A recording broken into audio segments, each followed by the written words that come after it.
Hello, I'm Adam Conover. Welcome to Factually. Thank you so much for being with us. We have a bit of a different episode for you this week. As I'm sure you know, on October 7th of this year, militants from Hamas attacked Israel. They killed 1,400 civilians. In response, Israel has launched an all-out air war against the city of Gaza, a city of 2 million people, killing so far around 7,000 civilians, many of them children.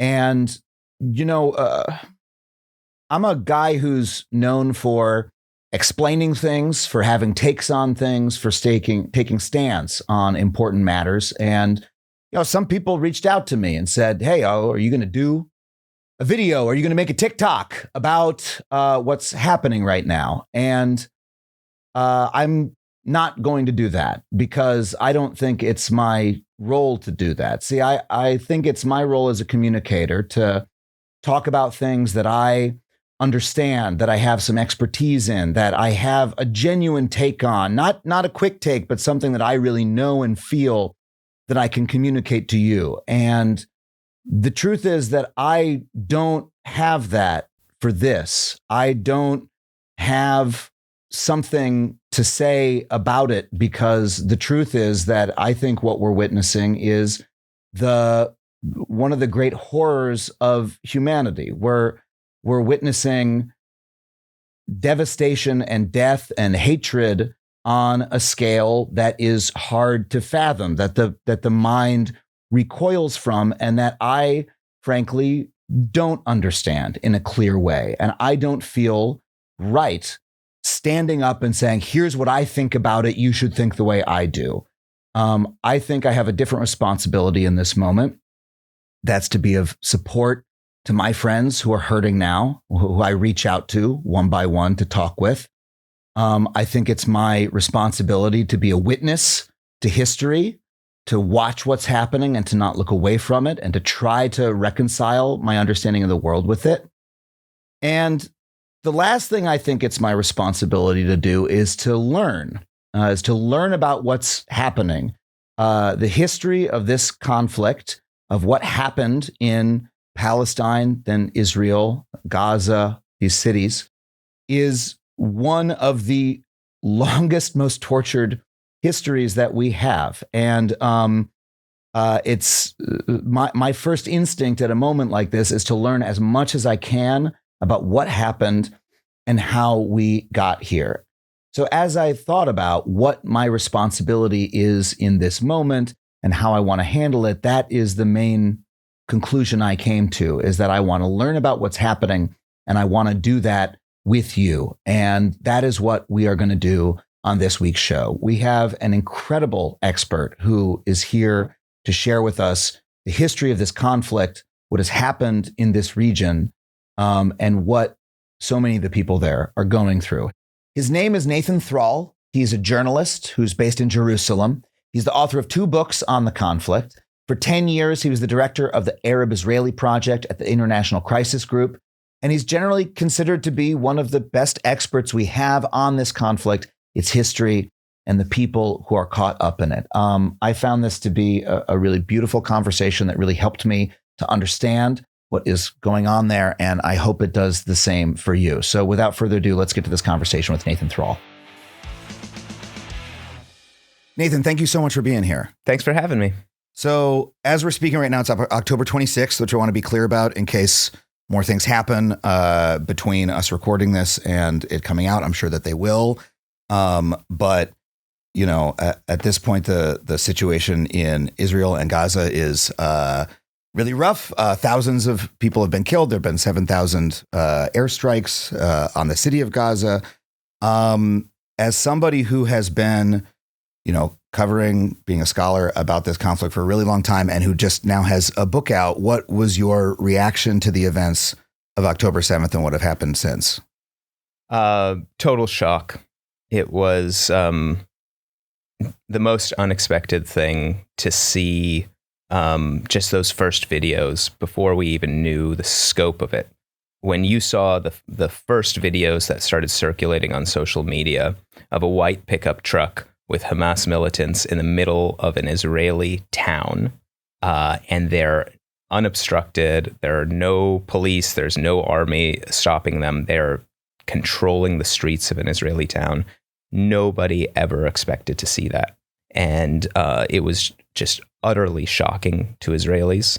And it played on their deepest fears. You know, most of the population of Gaza, more than 70%, are refugees. And they are refugees largely from the communities that are now inside Israel, just outside of Gaza. So the very places that the Hamas militants went in and attacked. And it is something deep inside the Israeli psyche, is a fear of the return of refugees, the fear that Palestinians who used to live in those very homes or villages will come back and demand them. And when Hamas was started to build tunnels a long time ago, the very idea of the tunnels and Palestinian refugees from Gaza coming through the tunnels and re-entering their home villages, there was a real deep Israeli fear of that on a subconscious level. But I don't think anybody imagined that you could actually have them succeed in breaking through in the thousands and taking over military bases and towns. And, this attack was the greatest, single day attack that Israelis suffered since the founding of the state. And this is also playing on so many deep historical themes for Israelis. I mean, they believe that the state of Israel was created as a refuge, and it looks like anything but that. And many critics had always said, what kind of a refuge is this? A heavily armed state that had to be created against the will of the native majority population. Yeah, and that's been in constant conflict for all of the decades since. Yes, so not exactly a safe haven, and I think that's part of the deep pain of October 7th is the confrontation with the reality that this isn't a safe haven. The psyche that you mentioned is really interesting to me, that it would be surprising because if you're, an Israeli living under, that fear, as you say, of like knowing that there are people very close by who would like to return to the place in which you live, what about it made it seem impervious to them? That what made it a surprise when it actually happened? Because it would seem strange to me to have a feeling of security when you're living under those conditions every day. Yeah. The success of this system of control, we have under Israeli rule, we have 7 million Jews, 7 million Palestinians, and the vast majority of those Palestinians are living without basic civil rights. And the Palestinians are in different categories with different degrees of freedom of movement and rights, depending on which category they are in. If you're a Gazan, you're the most restricted. You're under siege. If you're a West Banker, it's slightly better. You have more. You're not under siege. You have more freedom of movement, but your town can be shut down in an instant by 2 Israeli soldiers shutting down, putting a gate in front of the 2 roads that lead out of it. If you're a Palestinian in East Jerusalem, you have slightly more rights. And if you're a Palestinian citizen of Israel, you have even more rights. But the basic system is one in which half the population are Palestinians and the majority of them don't have basic civil rights. And so, but the basic system is one in which you have 7 million Israeli Jews, 7 million Palestinians, and the vast majority of those Palestinians don't have basic civil rights. But the success of that system, which one would think is highly unstable, is that for the ruling class, for the Israeli Jews, you basically do not feel the occupation. You do not feel that you are living in a system that is oppressing millions of people day in and day out. You are unaware of the, nightly raids to arrest teenagers who are throwing, stones at occupying army tanks. You are unaware of, 1,000 people in so-called administrative detention, which is being held without trial or charge, and that can be extended indefinitely. These aspects of the daily system of control, which of course is violent, it has to be violent to put in a system of oppression and have it last as long as this. You can live a life entirely oblivious to this, except for the 2 or 3 years that you might do army service as an 18-year-old, and then likely you're a part of it. I mean, many people in the army also are called jobniks. I mean, they just do, administrative, clerical work. But many people they are exposed to it for 2 or 3 years, but then they forget about it. And you can be a very good, well-meaning liberal who is against, perpetual occupation and live in Tel Aviv, but not feel it in any way. And it's a few miles away from you. That's very similar to, I think of myself as an American. There are a lot of systems of oppression within America that are hurting people daily that I do not witness, yes. That I can read about in the New Yorker, right, and care about and vote about and donate about, but I'm separated from it by design. We're separated from our prisons. We're separated from, that's what a ghetto is, right? Yeah. Tell me about the Palestinian psyche. I mean, you described the attack by Hamas in the New Yorker as a suicide attack. In that, I mean, first of all, it was 1,400 people were killed. Many were kidnapped. These are civilians. It was a shocking attack by any measure. What would, I guess maybe I think I want to separate the psyche of Hamas from the psyche of the Palestinian civilian. So if you could tell me a little bit about just, how those different groups and those different people are thinking. Yeah. So for Hamas, I think there was also shock at the extent of their military success. I think they surpassed any kind of expectation for their planning. The fact that they had, drones that succeeded in taking out these towers with remote-controlled machine guns that are supposed to gun down anyone who approaches the Gaza border fence. They put up drones that took those machine guns out. Wow. They knew exactly where the comm systems were in the bases, so they took over entire military bases. I'm sure they had to expect that there would be a drone or some kind of Air Force attack on the base on them within seconds of their doing this. They were controlling bases for days. They went in and took out the entire comm system for the Southern Command. The Southern Command of the Israeli army couldn't communicate with one another. And then they're taking over whole towns. And even the length of this thing, that it was, 48 hours later, you still had streets controlled by Hamas in Israel proper. It's just shocking.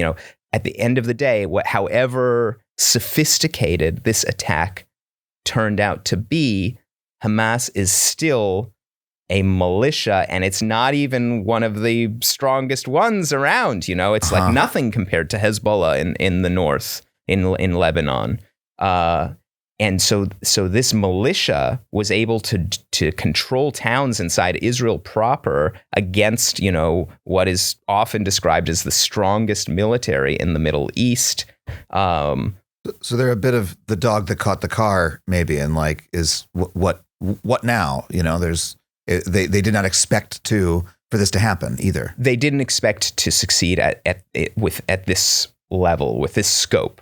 That said, the nature of the attack was itself unprecedented, so they had to expect that there would be an unprecedented response. Got it. And that it probably would not merely be another quote unquote round in Gaza, meaning another bombing campaign of Gaza without Israel really going in a major way with its ground forces. And throughout the past wars, there was always this discussion, okay, the rockets basically, they land in empty fields or they're intercepted. They do very little damage. There are, very few Israeli casualties from these rockets.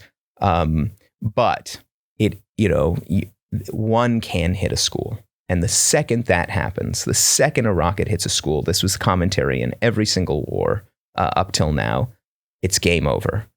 Israel has to go in with ground forces and do something it's never done before and quote unquote eradicate Hamas or something of that nature.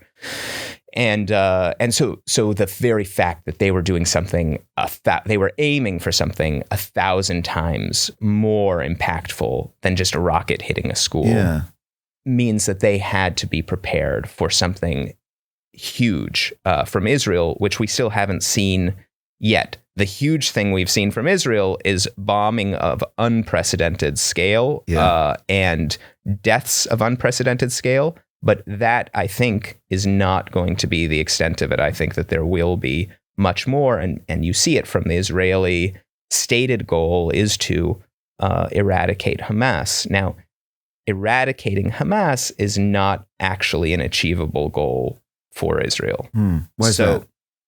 Because Hamas is not just, 40,000 militants who are hiding out in tunnels underneath Gaza right now. It's the government of Gaza. It is a social and political movement. It's an ideology.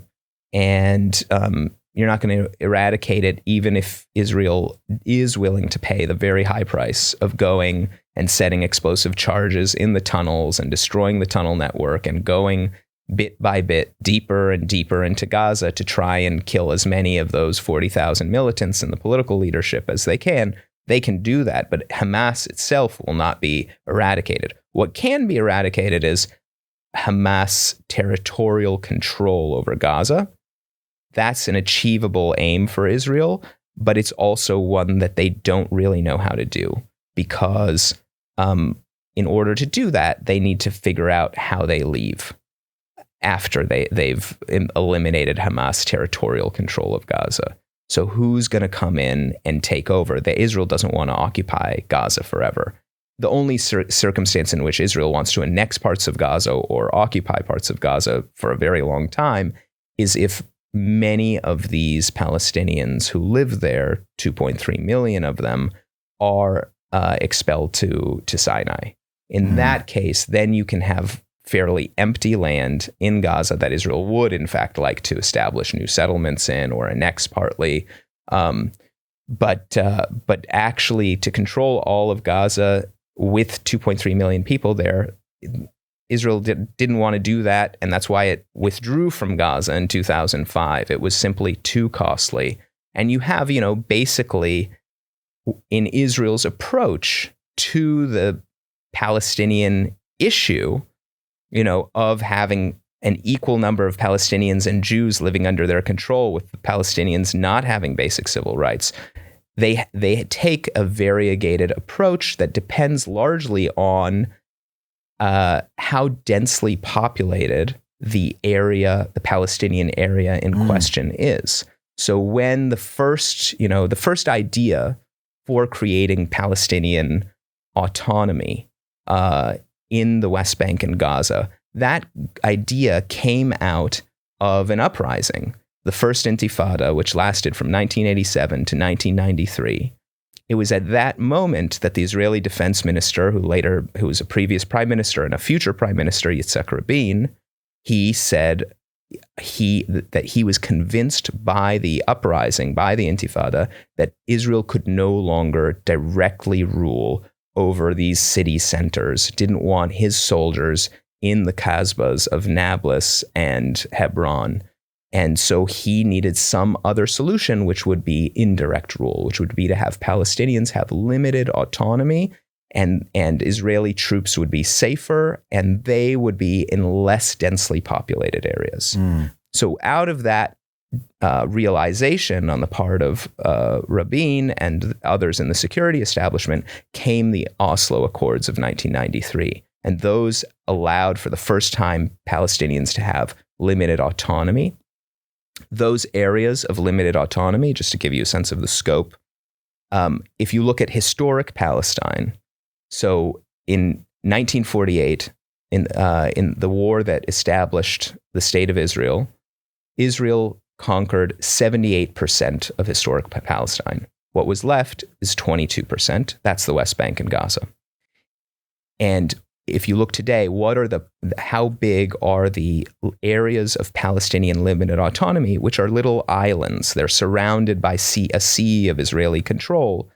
There are about 165 little islands of Palestinian autonomy in the West Bank. Gaza is its own big island of autonomy. Those areas combined make up about 10% of historic Palestine. So 90% of the territory is not just controlled in a security sense by Israel, but administered by Israel. So the autonomy is very limited, and it's directed really at densely populated areas that Israel both doesn't want to bleed out in by controlling a dense urban area, and also doesn't have a hope of settling with new Jewish settlements. Now, there are a couple of small exceptions to this because of their religious significance for Jews. So Hebron and East Jerusalem do have small groups of settlers who are planting themselves in the center of densely populated Palestinian areas, but they don't really have a hope of taking over those areas the way that they do succeed in taking over large areas in the West Bank. So the attitude toward Gaza was, this is 2.3 million people in a very small place. Yeah. Settling it is not going to work. We can't actually take over Gaza. And so what we're going to do is cage it off, first with a fence and then with a wall, a permit system, make it very difficult for people to exit. Later, there was a siege on Gaza that's still in place today. So that's the attitude toward densely populated areas. And, my book takes place in an area like that in the West Bank, in East Jerusalem and the West Bank, a community called Anata that is partially annexed by Israel. So it's partly within municipal Jerusalem, and from the perspective of Israel, is considered within the sovereign boundaries of the state. And part of it is unannexed, so it's considered to be in the West Bank. And all of it, together with the Shuafat refugee camp, a refugee camp for Palestinian refugees from 1948, who are not permitted to go to their homes and live inside municipal Jerusalem, this area is a walled-off urban ghetto. This area has a refugee camp dating from 1948. Did I understand that right? Yeah, the refugees are from 1948. This particular camp was relocated. It used to exist in the old city of Jerusalem, and then just before 1967, it was relocated to its current location. Wow. Very close by, 2 miles away from it. So you have about 130,000 people living in this walled ghetto inside Jerusalem. There is virtually no municipal services provided to them. The residents are forced to burn trash in the middle of the street at night. There are no lanes on the roads, no sidewalks, no playgrounds. The main artery that runs through this dense area for 130,000 people is so narrow that when I go in to visit some of the characters in the book, I would, inch my car within millimeters of a parked car next to me, roll down my window and pull in my side mirror so that a bus could pass me in the other direction, and the bus would inch by me, and it's clogged, traffic. Yeah. So, that's how all of these people are living day in and day out. And even emergency services would not go in without the permission or an escort of the Israeli security forces. So this is an area of gross neglect, and it's in the city I live in. I live 2 miles away from the 26-foot tall gray concrete wall that surrounds this enclave on 3 sides. A fourth side has a different kind of wall, which runs through the middle of a segregated highway famously called the Apartheid Road. It's a 4370 is the route. And there's Palestinian traffic on one side, Israeli traffic on the other, and a giant wall separating them. So this enclave of Anata, where the characters in my book live is completely surrounded and enclosed. And it has one exit at the top for people who have blue Jerusalem IDs that will allow them to enter the rest of Jerusalem. Wow. And one exit at the bottom for people with both blue IDs and the green West Bank IDs with which you cannot enter Jerusalem. And so, for example, when these attacks occurred on October 7th, many towns, like Anata included, were shut down immediately. And it's so easy. It takes 2 soldiers. They just put down a gate or put up a couple cement roadblocks, and that's it. 130,000 people can't move. Wow. So that actually happened to the main character of my book, Abed Salama. His family was trapped there. They couldn't go to work. Almost every Palestinian family in the West Bank relies on higher paying jobs in Israel and the settlements. After October 7th, most of those employers are not allowing Palestinian workers to come. The economy of the entire West Bank is in a terrible state as a result. Yeah. It really feels like the Second Intifada in the West Bank in the way that all of these towns are being closed down and movement is being restricted.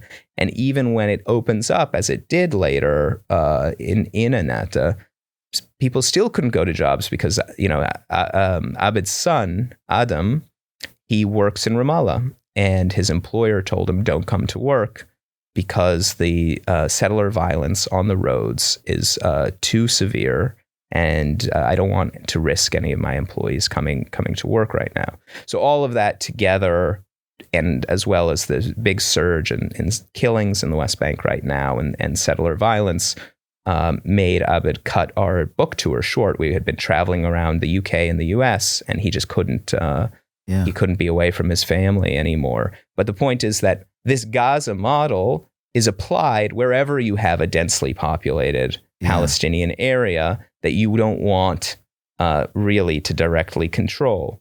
I want to dive into the book in a second, but first I just want to make sure I understand, how we got to the point that we're in. So if I can give my dum-dum version, you correct me if I'm wrong. Yeah. The state of Israel is created. There's millions of Palestinians already living there. There's a lot of war and conflict. The Palestinians are pushed into smaller and smaller areas. After much conflict, Israel realizes, hold on a second. Well, we can't just, get rid of these people. There's something, we need to have some sort of working arrangement. And so the densest areas will basically wall those off and allow the Palestinians some amount of self-government, but that creates just a massive ghettos across the country in various places in Gaza and the West Bank, et cetera. And it seems like it creates a bit of a pressure cooker environment. Do I have it generally right? You've got it generally right. Okay. Yeah. When Israel was established in 1948, there was a massive flight and expulsion of the Palestinian population. So in the territory that became Israel, that 78% that was conquered, Jews at that time were a third of the population in Israel-Palestine. And they were offered by a UN partition plan the majority of the land, even though they were a third of the population. And in the war, they got not just that majority, but even further gains. And during that process, they set the conditions for the flight and expulsion of what was 80% of the Palestinians living in that 78% that became the state of Israel. So you had an overnight of total reversal of who was the majority and who was the minority in this 78% of historic Palestine. Wow. And that allowed Israel to be a Jewish state. Otherwise, it couldn't have been one. And even then, even with just 20%, or then it was maybe closer to 15% of the Palestinians who remained inside Israel proper, who were not expelled in 1948. Even then, those Palestinians were living under military governance, a separate military governance with a permit system and all kinds of curfews, restrictions on their movements, areas that they could not go to. And that's how they lived from 1948 until 1966, a year before, 6 months before the 1967 occupation of the West Bank and Gaza began. And so even when you had Palestinians who posed really no military threat, there was really zero resistance. They were totally quiescent, the Palestinian citizens of Israel.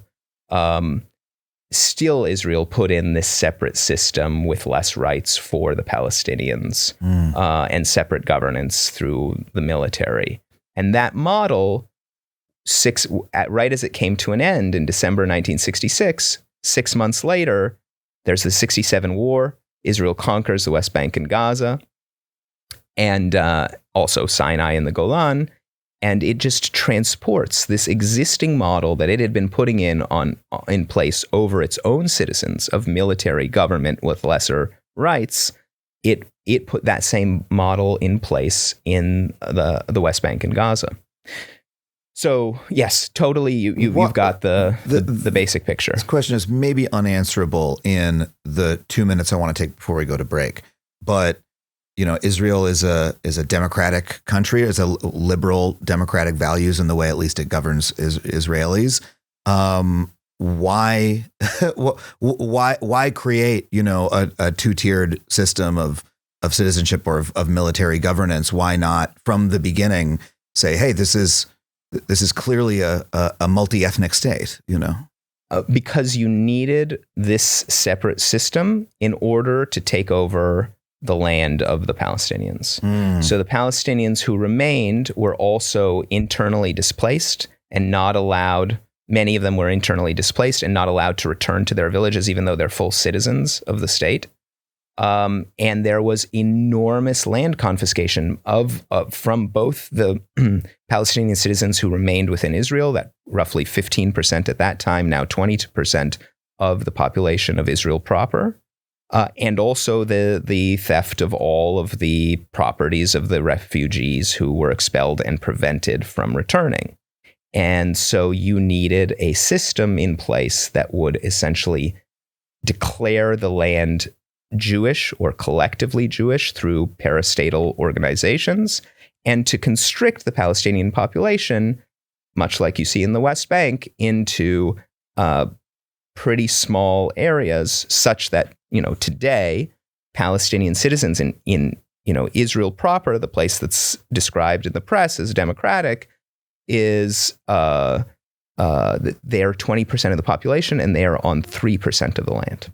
Oh. So that need to take over the land was really the driving force of having a separate system in place. And you have quotes from the Prime Minister Ben Gurion talking about how, after 48, this was our real opportunity to colonize on a scale we never could before. Wow. In 1948, prior to the founding of the state, Jews they owned 6% of the land. And now they own more than 90% of the land. So that was the process that was put in place. Unbelievable. Well, we have to take a really quick break. When we get back, I want to ask you more about your book and the view that you give of the occupation on a really personal level. We'll be right back with more Nathan Thrall. I hope you've never had to find out how devastating it can be to lose all of your data, your photos, your docs, your personal projects you've been toiling away at for who knows how long. If you don't have a backup, it can be heartbreaking. And I know you think you have a backup. You're saying, isn't it all in the cloud somewhere? It's not. Only a little bit of that stuff's in the cloud. The rest of it is all in danger of being wiped if one lightning bolt hits your house, okay? You need backups. Well, guess what? Backblaze has your back. They make backing up and accessing your data astonishingly easy. You can get unlimited computer backups for Macs, PCs, and businesses for just $9 a month. Unlimited. You will never see a message saying, oh, you need to buy more data because you don't have enough room. They will use as much data as you need, guaranteed. On top of the peace of mind that your data is safely backed up, you can also access it from anywhere in the world using the Backblaze web app, or access your backed up files on the go with both iOS and Android apps. And in case catastrophe strikes, Backblaze also offers a restore by mail option, so you can have a hard drive with all of your data shipped straight straight to your door.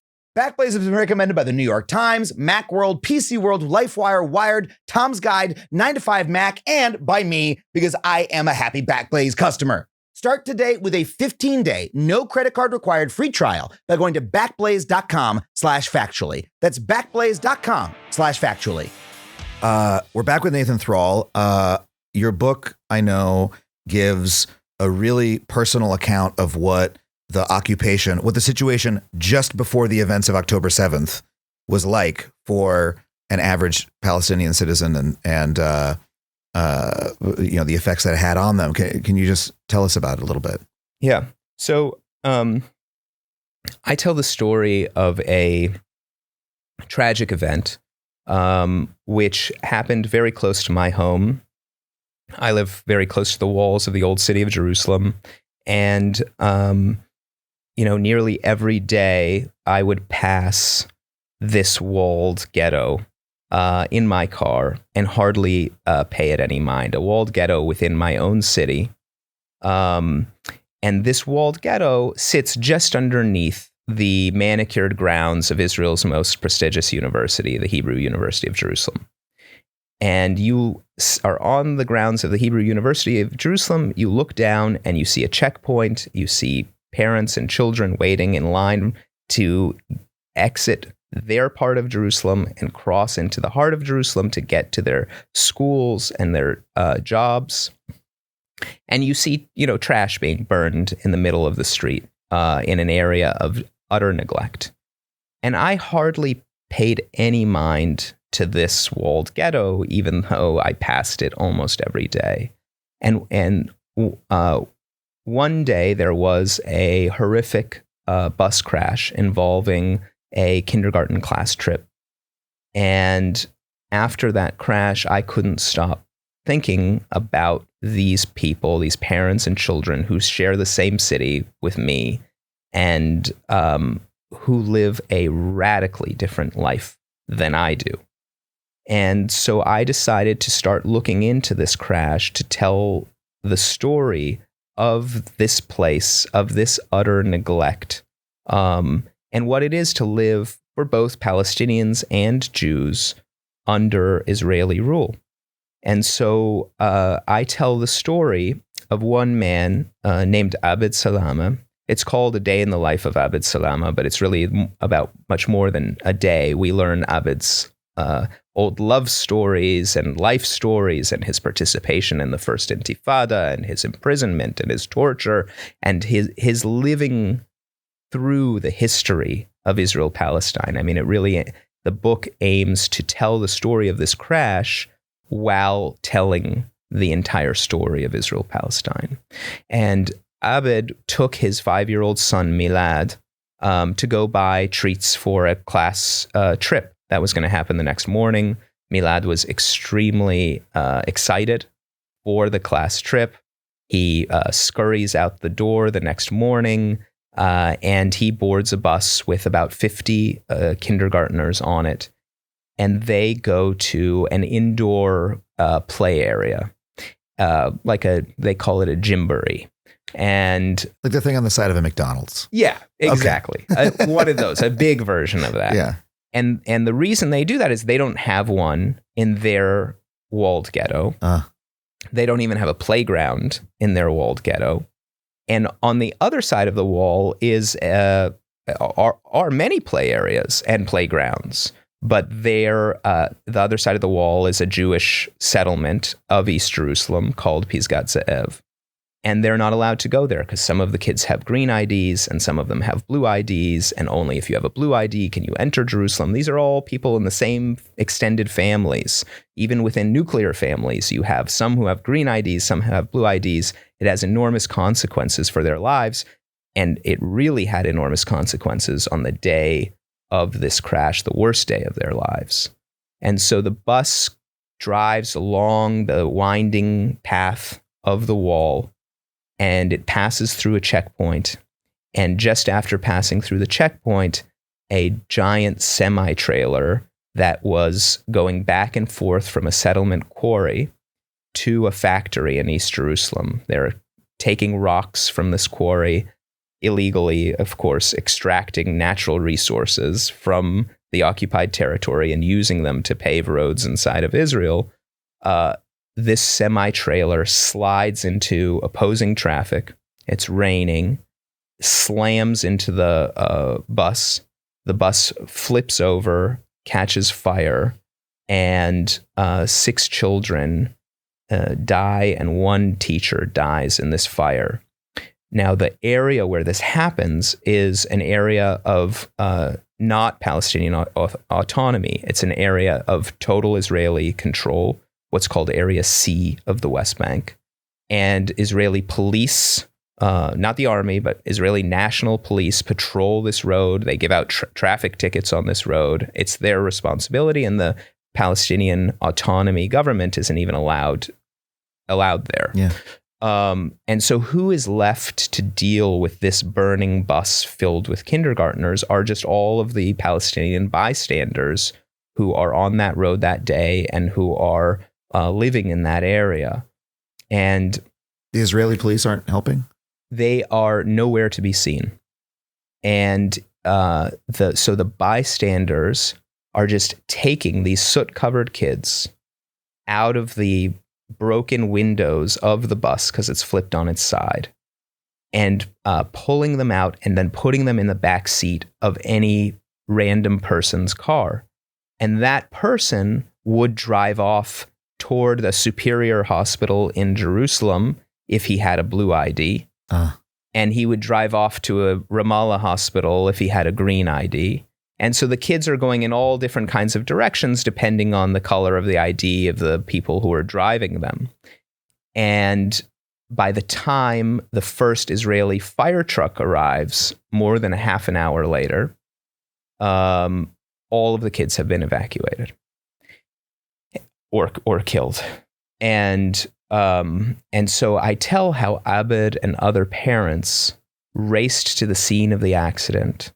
The army had closed off the road, wasn't letting cars pass through. He got out of the car and starts running toward the accident site. He flags down an Israeli Jeep, says, "My kid's on this bus. Can I have a lift?" He asks them in Hebrew. They refuse. He keeps running. He gets there. There's a giant crowd. And he asks, "Where are the kids?" He doesn't see a single child. And they tell him the kids are at the military base that's a minute up the road. The kids are at the East Jerusalem hospital. They're at this West Jerusalem hospital. They're in Ramallah hospital. They're in Nablus hospital. And he himself cannot go and check at many of these places. He's got a green ID. He can't look for his kid at either of the Jerusalem hospitals that he has been told the kids are at. He can't enter the military base with a green West Bank ID. So he goes to the Ramallah hospital and starts to search for his kid through all of the rooms of this hospital. It's more than 24 hours before he finds the fate of his son. Wow. And what I do in the book is I show how Abed tries to navigate through the jaws of this bureaucracy to find his son on this day, how he sends a relative who does have a blue ID to go check for him at Jerusalem hospitals. And in the kind of deeper story of his life, I talk about the degree to which this system reaches into the most intimate details of people's lives. So that at one point, Abed, he chooses a marriage partner in order to try to get a blue ID that would allow him to keep his job in Jerusalem. Wow. The restrictions were getting tighter and tighter, and they were making it very difficult for anyone with a green ID to keep a job in Jerusalem. And he had been working for the Israeli phone company for quite a while, and he was at risk of losing his job. And he went and actually married someone just in order to keep his job, because she had citizenship, and through her he could hope to get a blue ID.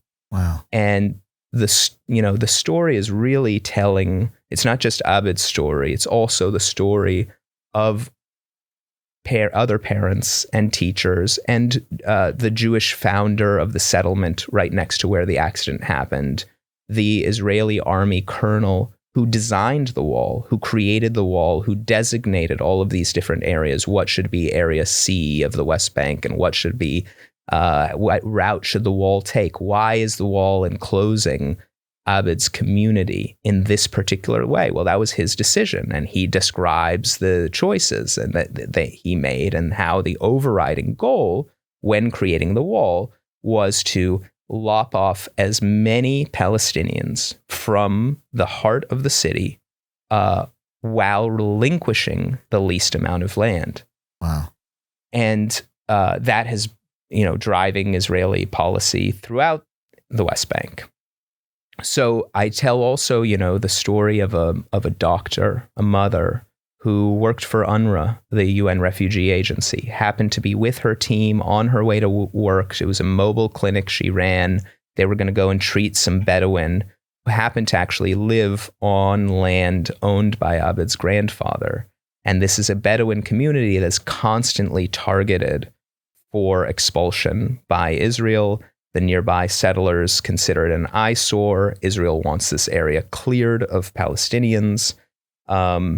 And this community, it's called Khan al-Ahmar, and it's gotten so much attention that that even the Israeli foreign minister at one point said, we can't expel this community because the ICC is looking at us. And this is a really high-profile case. Wow. So this doctor just happened to stumble on the accident as she's on her way to Khan al-Ahmar. And she instructs the driver of the van to pull over. They get out and start to help to rescue these children. And, as she's rescuing the kids, all she can think about is the worst day of her life when she was a young doctor working for the Palestine Red Crescent in Tunisia, which is where the PLO was headquartered in 1985. And the PLO headquarters was bombed by Israeli airplanes in Tunis. Wow. Many, dozens of Tunisians and Palestinians died, and she was a young doctor who was tasked with picking up bodies and body parts out of the rubble. And for her too, she comes from a family that was forced to flee Haifa, in a town now inside Israel proper, forced to flee Haifa in 1948. So she grew up in refugee camps in Syria. Wow. And she is able, through her husband, to return to Palestine after Oslo, which was her dream. She can't return to Haifa. That's not allowed, to where her family actually comes from. So she returns to the West Bank with her husband because a few thousand Palestinians who worked with the PLO were allowed to return at the beginning of Oslo. And she comes back and she describes what her life was like raising children under occupation, what it was like to watch her son slowly, get harassed every day by soldiers outside his school, get shot at by soldiers outside his school, get stopped and frisked by soldiers outside his school, get beat by soldiers outside his school, and how he slowly started to join the boys who were throwing stones at the soldiers. And she would watch from a distance and see her son doing this, and her heart would break because she knew what was going to happen to him if this continued. And she didn't even dare to show her face and her connection to her son because she didn't want to make it easier for the soldiers to locate him later, because he'd be wearing a mask when he's throwing the stones. Oh, wow. So she didn't want to come up to him and reveal. And say, don't do this. Yes. Wow. And so then 1:30 a.m., soldiers show up at her door and say, we're taking your adolescent boy, Hadi. We're taking him. And she's got tears streaming down her face and says, what did he do? And they won't answer.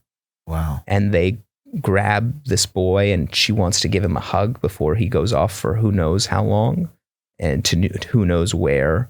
She's afraid even to give him a hug. Like any movement, she can imagine that he'll get shot and it'll be described as self-defense. And so she watches these soldiers take her son, and she spends, 10 days just trying to find which prison, which detention facility he's located in. She's uniquely able to perform that search because she works for UNRWA, which allows her to enter certain areas that most Palestinians couldn't. And she describes, the feeling of utter helplessness that every Palestinian family feels because they know that can happen to them any night. Soldiers come and take your children, and you don't know when you're going to see them again. Oh. So the real aim of the book was to tell the ordinary life of this system for both Jews and Palestinians, because we often, our eyes are rightfully on Gaza now, and they're rightfully on Gaza in the previous wars too. That's the thing of greatest urgency right now. But often our eyes are on that, and what we say is, let's restore calm. Let's get a ceasefire. Yeah. Let's restore calm. And I wanted to write a book about the calm, this quote unquote calm, which is a deeply violent system. Yeah.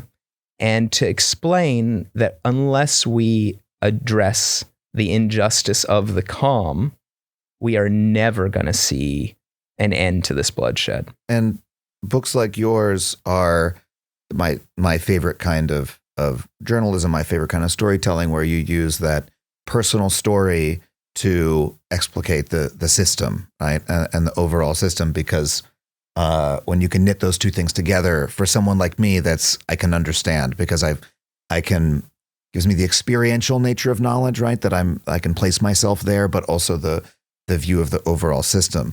But as someone engaged in that project, on October 6th, you were engaged in that project and maybe had some hope for it, maybe hoped that, hey, we can tell this story, maybe we can build some bridges, we can thaw some hearts, we can, create whatever your goal might be.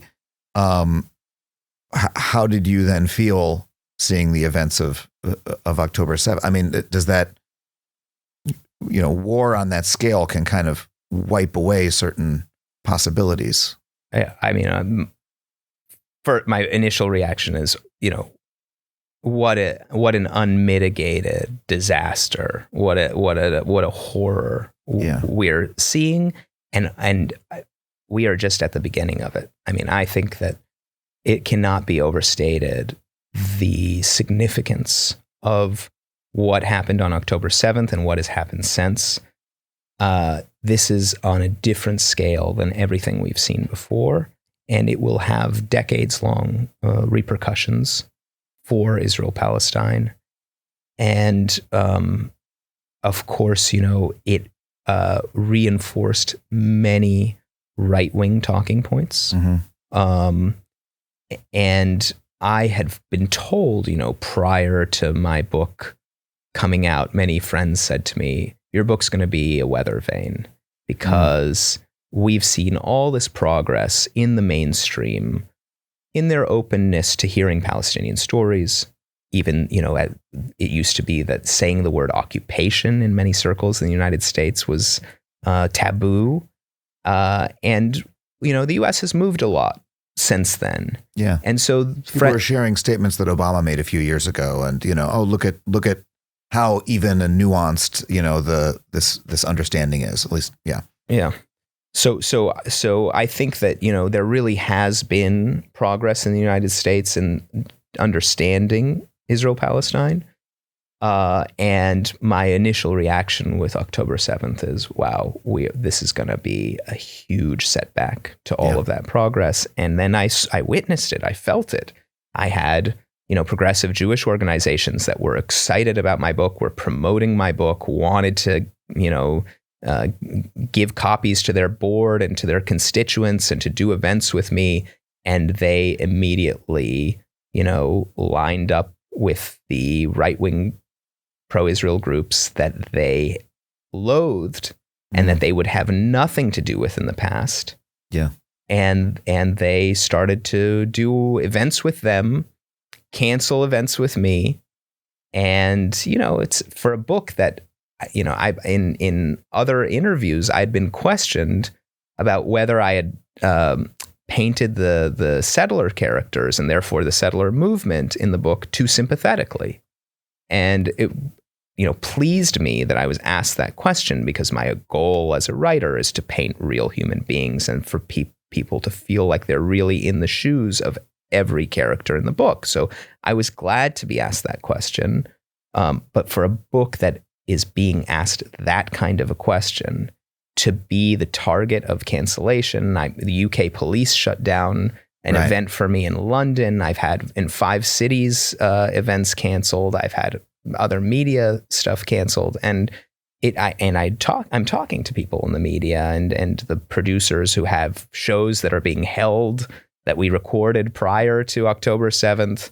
And there is a lot of pressure on them not to do anything that will offend, upset, result in complaints from pro-Israel groups. So there is an old agenda of pro-Israel groups who wanted to silence any kind of debate or nuanced conversation prior to October 7th, but they were losing ground every day in the mainstream. That's how it appeared to me.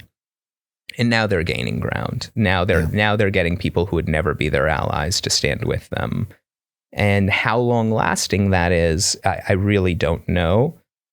I even had ads pulled from, the most innocuous ads. The most innocuous ads were pulled from NPR and the BBC in the US. Wow. Due to listener complaints. And, those ads aren't even allowed. They have to be neutral. And they were running prior to October 7th. But as soon as October 7th happened, they pulled them. Well, it's been such a seismic event. It's changed the sphere of what discourse is acceptable in the media in a way that's somewhat unpredictable. If you're a television producer, I understand why you people behave in a way that's conservative in order to sort of protect what they're doing. But I guess one thing that really strikes me here is, I have many Jewish friends who care about this very deeply, who care about Israel deeply, who have family there. The amount of pain that people are experiencing right now is so great, and it's coming from so many different causes, and it strikes me that the attack by Hamas was so it was so unconscionable. It was so beyond the pale, right? That it just is sort of scrambling people's, the sort of stasis that everyone existed in is being completely scrambled, and people maybe end up feeling a different way than they had ever felt before, or they suddenly feel that a position that they held can no longer be spoken, or because of the pain that their countrymen or their people who they care about are in. Yes. It's really difficult. I don't know. I'm trying to find a question in that. No, but I agree with you. I think that, it really can't be stressed enough how deeply scarred Israeli Jewish society is by October 7th. Yeah. American Jewish society. And American Jewish society. And, that feeling of a grief and horror is very real. And as a result, you are hearing also, the worst kinds of, genocidal rhetoric from mainstream voices. I mean, the center-left president of Israel, the former head of the center-left Labor Party, in prepared remarks, it's not even off the cuff. He says there are no innocents in Gaza. There is no such thing as an innocent civilian in Gaza. I mean, it's shocking. Yeah. The people of Gaza are as surprised by that attack as the Israelis were. Yeah. So 2.3 million people for a center-left politician to prepare the ground for mass slaughter of innocents. The level of rage, the level of shock, you cannot overstate it. On a per capita basis, this is much bigger than 9/11 for Israelis. Yeah. The U.S. invaded 2 countries, changed its domestic laws. It had a profound effect on American society. And that was when it was by a bunch of attackers from Saudi Arabia, more than an ocean and a continent away. Yeah. And this is, right there, yeah, right next door. This is New York attacking New Jersey. This is right next door. Yeah. And the most frightening thing is that for the first time in my life, I can imagine this descending into a kind of Balkan civil on civil conflict, because people are not just blaming innocent Gazans, they're blaming the Palestinian people as a whole. And there are Palestinians who are citizens of Israel. There are Palestinians who are residents of East Jerusalem. There are Palestinians in the West Bank. And we already got a little taste of what that civil on civil conflict can look like in May 2021, when there was an escalation in Gaza. But I think we're at the beginning of something much worse. The people who run Hamas must have known, as you said earlier, that they would provoke this kind of response. What would their justification be, or what would cause them to take, after decades of, hey, we fire a few rockets, there's, we go back and forth, we're in this sort of stasis, yada, yada. Is there, like, what would the reason be to suddenly go in this huge, again, unconscionable attack? Yeah, precisely that. It's precisely that. This pattern of we throw rockets at Israel, Israel bombs us, and then Egypt and Israel come and with the United States and propose a ceasefire where Israel promises to slightly ease the choking of Gaza. I mean, Gaza is kept at all times with its nose a millimeter above water.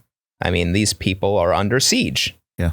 And so this pattern of rockets and bombs and a leveling of Gaza with a ceasefire with promises that are broken within weeks or months to ease the restrictions on Gaza, that wasn't working. Another round wasn't going to change that situation.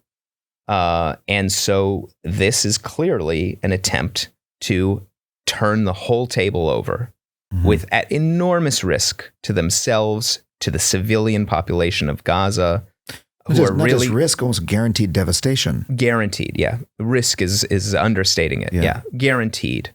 And the thing about it is that as horrible as that attack was, and as horrible as it is now in its consequences for the civilians in Gaza, if you look at it strategically from Hamas's perspective, right now they are in a position of, even after launching the greatest attack against Israel, and Israel's making comparisons to the 1940s, and they have to do everything to eliminate Hamas, and all the society is behind the collective punishment of 2.3 million people and depriving them of food, water, and electricity. Even with all of that, Hamas has Israel in a corner. Israel does not have any decent option for what to do now.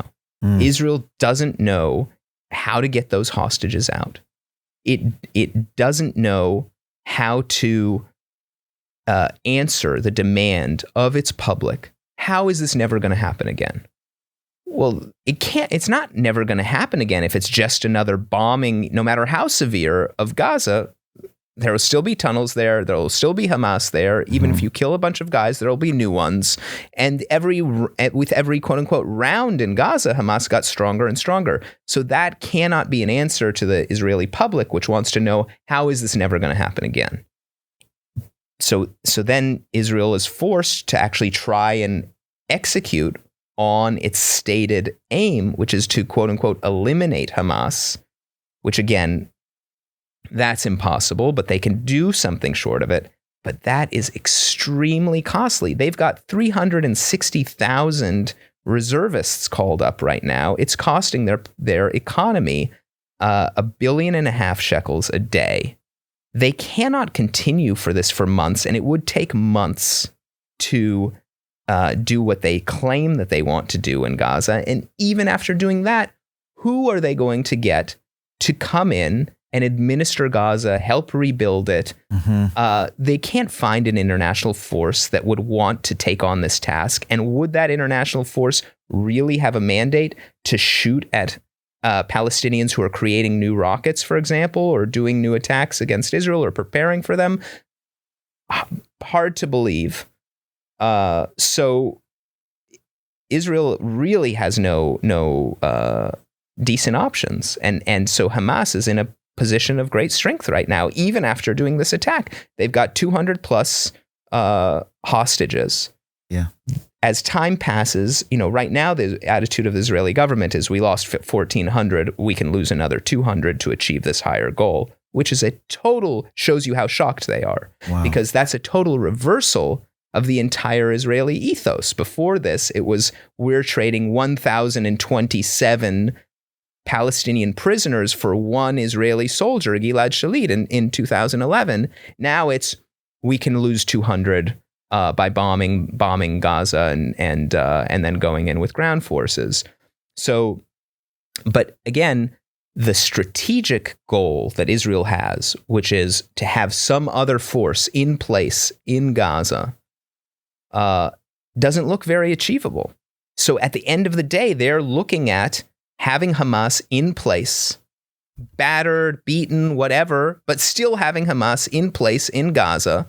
So that's a total failure if you compare it to their rhetoric, and potentially doing a massive prisoner exchange, potentially releasing every Palestinian prisoner.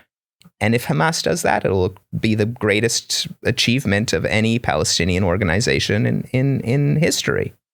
But at the expense of thousands of Palestinians being killed, untold misery, thousands, obviously, of Israelis being killed.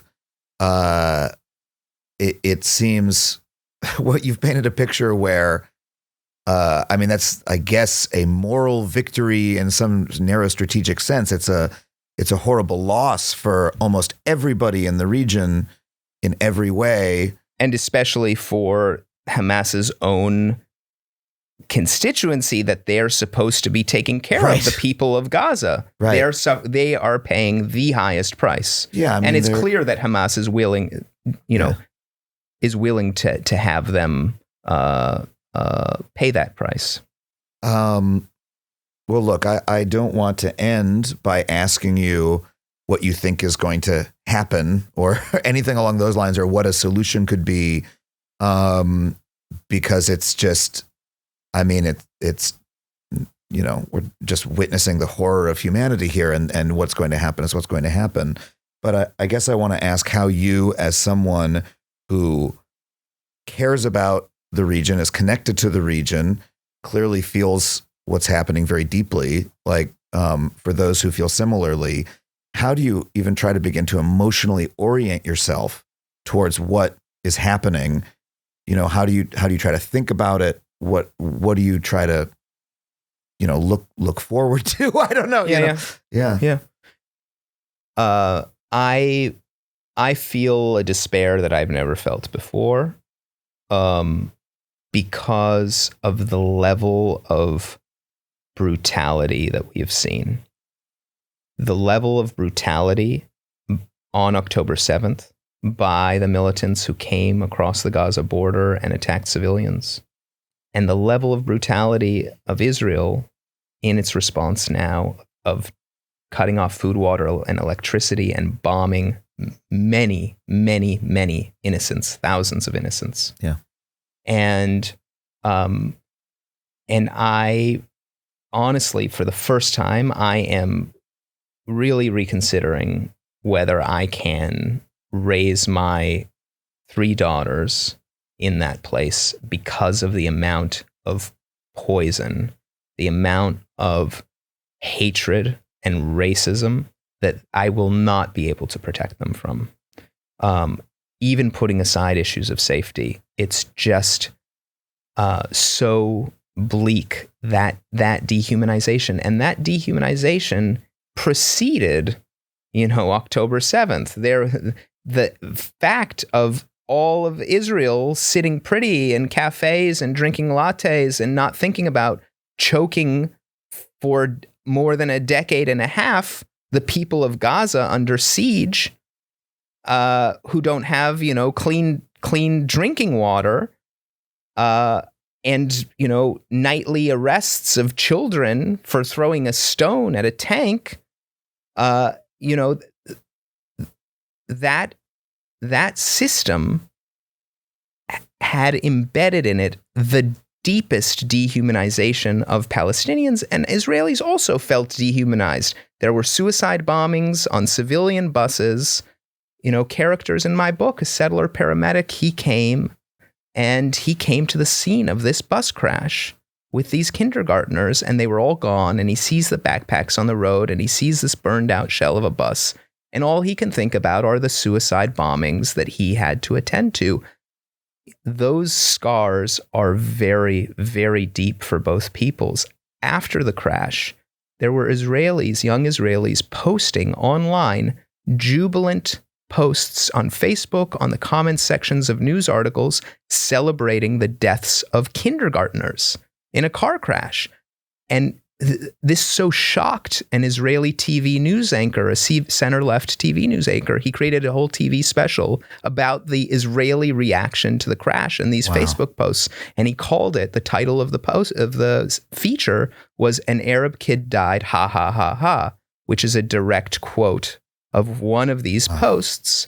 And he wanted to hold up a mirror to his society and ask, how the hell did we get to the point where people, without even using pseudonyms, they weren't anonymously posting with their real names, celebrating the deaths of kindergartners? What kind of dehumanization had to take place for us to be there? And so more than anything, what I worry about is the kind of soul and the psyche of these two peoples and what it will mean for their future together. I mean, the amount of poison we've had, even in this country, with people, glorifying and celebrating and arguing, and has been so intense. And it's been why I've been really grateful to have you on and just give us a full picture of it. And I thank you so much for coming on the show. It's been quite a bit, but it's been really powerful and important. So thank you for coming on. Thank you for having me. Yeah. Well, I can't thank Nathan Thrall enough for coming on the show. If you want to pick up a copy of his book, you can get it as always at factuallypod.com/books. I can tell you, I am going to be reading this book and I encourage you to as well, if you are interested in it. If you want to support this show and the conversations that we have on it, you can do so at patreon.com/Adam Conover. $5 a month, every episode of the show ad-free. You know the deal. Really want to thank everyone who supports the show, because you make conversations like this possible. And most recently, I want to thank Richard McVeigh, Emily Wilson, Lee Dotson, Blamo, and Michael Frasco for supporting us at the $15 a month level. As always, you can find all my tour dates at adamconover.net. I'm going to be on the road again in January. Hope to see you there. I want to thank my producers, Sam Roudman and Tony Wilson, everybody here at HeadGum for helping make this show possible. We'll see you next week for another episode of Factually. And thank you so much for being here with us. That was a HeadGum podcast.